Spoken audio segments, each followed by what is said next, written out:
പിന്നെ ഇവർ അതിനെ കോട്ടിമാറ്റുന്ന എന്താണ്? ഇപ്പൊ ഈ വിഷയമാണ് സൂറത്ത് ബഖറ 2 ആ വിഷയം എടുത്തിട്ട് 275 എടുത്തിട്ട് എന്താണ് അല്ലദീന യഅകുലൂന റിബ ലാ യഖൂമൂന ഇല്ലാ കമാ യഖൂമു. ഈ ആയത്ത് എടുത്തിട്ട് ഇവരെന്ത് പറയണേ?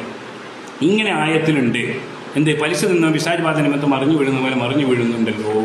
അപ്പൊ ഇവർക്ക് ഇത് എന്തെന്ന് മനസ്സിലായി. അപ്പൊ എന്താണ് ഇവർ പറയുന്നത്? ഇത് ഭയങ്കര അത്ഭുതമാട്ടോ ഇതിൽ പറയുന്ന ഘട്ടങ്ങള്. ഇതിനുണ്ട് കുറച്ച് ആൾക്കാർ വണ്ടി ഉണ്ടല്ലോ നമ്മുടെ ട്രെയിനിൽ ഡോറിൽ നിൽക്കാൻ പാടില്ല.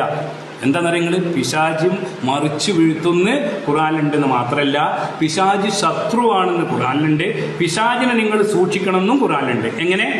3 കൂട്ടി യോജിപ്പിച്ചു, അവരിഷ്ടത്തിന് വേണ്ടി വ്യാഖ്യാനിച്ചു. ഇതാര്? നമ്മള്, ഇഷ്ടക്കാരല്ല നമ്മള്. എങ്ങനെ? പിശാച് ശത്രുവാണെന്നുണ്ടല്ലോ, പിശാചിനെ നിങ്ങൾ സൂക്ഷിക്കണം എന്നുള്ള പറഞ്ഞിട്ടുണ്ടല്ലോ. ആ ഖുർആനിൽ തന്നെ അള്ള പറഞ്ഞിട്ടുണ്ട് പിശാച് മറിച്ചു വീഴ്ത്തുന്നും പറഞ്ഞിട്ടുണ്ട്. അപ്പൊ എന്തായി? ട്രെയിനിന്റെ വാതിലൊക്കെ കുറെ ഉള്ളിക്ക് നിൽക്കണം. എന്താണ്? പിശാച് ശത്രുവാണ്, സൂക്ഷിക്കണോ, മറിച്ചു വീഴ്ത്തും. അപ്പോൾ എന്ത് ചെയ്യും? നമ്മൾ മുസ്ലിമീങ്ങളാകുമ്പോൾ, നമ്മൾ തൗഹീദുള്ളവരാകുമ്പോൾ നമ്മൾ മറിച്ചു വീഴ്ത്തും. നമ്മൾ ശത്രുവാണല്ലോ. അതുപോലെ എന്ത് ചെയ്യാൻ പാടില്ല?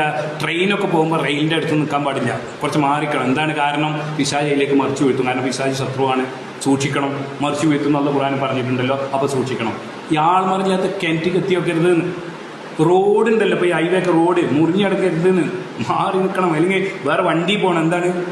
വണ്ടി ഇങ്ങനെ ബസ്സിങ്ങനെ പോകുമ്പോൾ നമ്മളേക്ക് മറിച്ചു വീഴ്ത്തുന്നു. അപ്പോൾ നമ്മളോട് ചോദിച്ചേ, ഇത് മാത്രമല്ലല്ലോ, ബൽക്കീസിന്റെ കൊട്ടാരം കിലോമീറ്റർ കണക്കിന് കൊട്ടാരം എടുത്ത് പൊന്തിച്ചിട്ട് കൊണ്ടുവന്ന് പടപടം. അപ്പൊ പിന്നെ ഇനിയിപ്പോൾ എന്താ ചെയ്യുക? എത്ര ദൂരത്തുന്നാലും കൊണ്ടിട്ടൂലെന്ന് ചോദിച്ചു.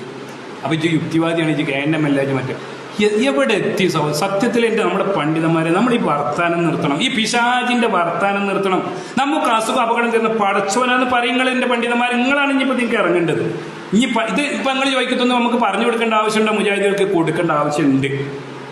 ഇപ്പം എന്തൊക്കെ അവസ്ഥയാണ് നിങ്ങളൊന്ന് ആലോചിച്ച് നോക്കിയേ.